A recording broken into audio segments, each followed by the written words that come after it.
অধ্যাত্মবাদের চিরকালীন icon তিনি, যুব সমাজের পথপ্রদর্শক তিনি, স্বামী বিবেকানন্দ। 161তম জন্মবার্ষিকী পালন হতে চলেছে আগামী 12ই জানুয়ারি। এতদিন পরেও স্বামীজি সমানভাবে প্রাসঙ্গিক। তার প্রতিটা বাণী, কথা এক আলাদা উদ্দীপনা তৈরি করে, যা ভবিষ্যৎ প্রজন্মকে রাস্তা দেখায়।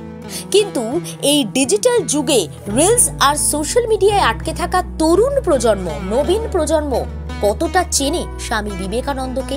তাদের জন্য এবার স্বল্প দৈর্ঘ্যের তথ্যচিত্র নিয়ে এলেন বর্ষিয়ান সাংবাদিক এবং পরিচালক অভিজিৎ দাশগুপ্ত। তিনি সকলের জন্য নিয়ে আসছেন বিবেক। আগামী 12ই জানুয়ারি মুক্তি পাবে এই তথ্যচিত্র। স্বামী বিবেকানন্দর এহেন টপিক নেই। আমরা তো আর্গুমেন্টেটিভ, আমরা তর্ক পছন্দ করি। এই যে ফিচার, এই যে ফিল্মটা তৈরি হয়েছে, এটা তর্কের মাধ্যমে স্বামী বিবেকানন্দের এমন সব অ্যাঙ্গেলে এমন সব উত্তর আছে যেগুলো আপনার মনে যত প্রশ্ন আসতে পারে সব তার উত্তর পেয়ে যাবেন। এখন এই প্রজন্মর পুরোটা পড়ার ধৈর্য থাকে না, সুতরাং এটা এমন করে বলা আছে, এটা তর্কের মাধ্যমে, যাতে ছোট্ট অল্প করে বলার মধ্যে থেকেই মেসেজটা পেয়ে যাবে। এই মেসেজ পাওয়াটাই তো মেইন। এই মেসেজটাকে কনভে করা উইদিন লিমিটেড টাইম, এটা একটা মেজর চ্যালেঞ্জ ছিল, সেটাই বোধহয় হয়েছে। 1893-এর বিশ্ব ধর্ম মহাসভায় ভারত ও হিন্দু ধর্মের প্রতিনিধিত্ব করেন। আমেরিকায় শিকাগোতে বক্তৃতা দেন স্বামী বিবেকানন্দ। তিনি সকলের বন্দিত, কিন্তু পাশ্চাত্য যেভাবে স্বামীজিকে স্মরণ করে, প্রাচ্য কি সেভাবেই স্বামীজিকে অনুসরণ করার কথা ভাবে? এই প্রশ্নগুলো উঠতে শুরু করলো প্রেস ক্লাবের এই প্রেস মিটে, যেখানে প্রবীণ সাংবাদিক তরুণ গোস্বামী, যিনি এতগুলো বছর ধরে স্বামীজির ওপর নানা বক্তব্য রাখছেন, তিনি বললেন দোষটা আসলে আমাদেরই। ভারতবর্ষে এমন কোনো বড় প্রতিষ্ঠান নেই যেখানে বলিনি বা এখনো বলিনি। আমার একটা দৃঢ় বিশ্বাস আছে, এই যে আধুনিক প্রজন্ম, এরা কিন্তু বিবেকানন্দ কিন্তু ভীষণ উৎসাহী। আমি বিভিন্ন জায়গায় যাই, তারা প্রশ্ন করে, অসুবিধা হচ্ছে আমরা তাদের ভাষায় কথা বলতে পারি না। এই যে আমরা বলি না শর্ট অ্যাটেনশন সিনড্রোম, আমি তো সাইকোলজির ছাত্র, এটা বাচ্চাদের শুধু না, বয়স্ক লোকেদেরও আছে, চিরকালই ছিল। বিবেকানন্দকে যে আমরা পড়ি না, তার হিস্টোরিক্যাল কারণ আছে। সাহেবরা সবচেয়ে বেশি ভয় পেয়েছিল এই লোকটিকে, এবং যখন সিডিশন কমিটি তার রিপোর্ট তৈরি করে, তখন তারা বলে যে Vivekananda after death has become more dangerous than when he was alive, এবং সিস্টেম্যাটিক্যালি বিবেকানন্দকে আমাকে সরিয়ে দেওয়া হয়। এত বছর হয়েছিল, এখন আমি তরুণ প্রজন্মের মধ্যে দেখছি চূড়ান্ত আগ্রহ। আমি আপনাদের অনুরোধ করবো এই ছবিটা দেখুন, এবং যেখানে যেখানে যাবেন বিবেকানন্দের কথা বলুন। তার কারণ হচ্ছে যে বিবেকানন্দ আমাদের ভেতরে ইতিবাচক দিকগুলো তুলে দেয়। বিবেক তথ্যচিত্রটি প্রযোজনার দায়িত্বে অম্বুজা নেউটিয়া গ্রুপ আর হর্ষবর্ধন নেউটিয়া।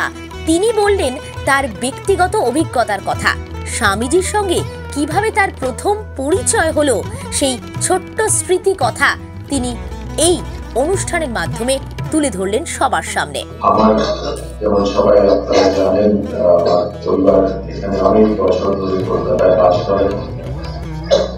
আমি যবে 18, 19, 20 বছরে ছিলাম, আমরা একটা জয়েন্ট ফ্যামিলিতে থাকতাম। আমার গ্রেট গ্র্যান্ডফাদার, মানে বাবার গ্র্যান্ডফাদার, উনি সেই সময় বোধহয় 85 বয়সে। ওনার রামকৃষ্ণ মিশন গোলপার্কে একটা যাওয়ার ইচ্ছে থাকতো সবসময়, এবং আমি ঠিক মনে করতে পারছি না, বোধহয় বুধবার দিন হতো না বৃহস্পতিবার দিন হতো, একদিন সপ্তাহে ওখানে স্বামীজির একটা লেকচার হতো, যে সব সপ্তাহে, সব এভরি উইক, এবং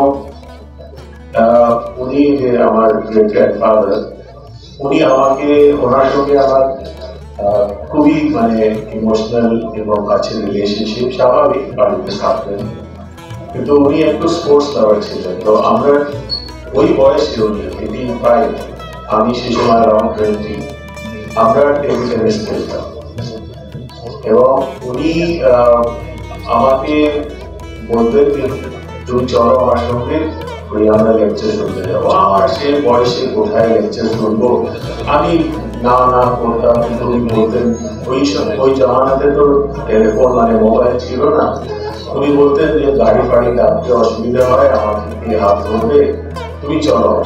যেহেতু ওই স্নেহ পাত্র ছিলাম এবং ওনার প্রতি আমার অনেকই শ্রদ্ধা ছিল, মানে আমি খুব ন্যায় করে ওনার সঙ্গে চলে যেতাম আর প্রায় সব দিন ঘুমিয়ে পড়তাম যবেই এটা প্রোগ্রাম হতো। কিন্তু কতদিন ঘুমবো, ধীরে ধীরে করে অনেকই ওইসব লেকচারটা শোনার সুযোগ হলো এবং সেটা আমার প্রথম ইন্ট্রোডাকশন টু স্বামীজি। ভারতবর্ষকে সেরার সেরা আসনে বসাতে পারেন যিনি, তিনি স্বামী বিবেকানন্দ। তিনি চিরকালীন নায়ক, তিনি যুব নায়ক। তাই তো এতগুলো বছর পেরিয়েও তিনি সমান প্রাসঙ্গিক।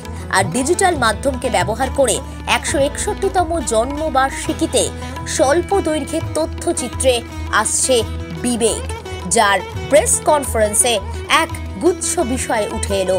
আলোচনায় অংশ নিলেন স্বয়ং পরিচালক অভিজিৎ দাশগুপ্ত। তিনি আশাবাদী এই বিবেক নবীন থেকে প্রবীণ প্রত্যেকের বিবেক চেতনাকে জাগ্রত করবে, চেনাবে স্বামী বিবেকানন্দকে।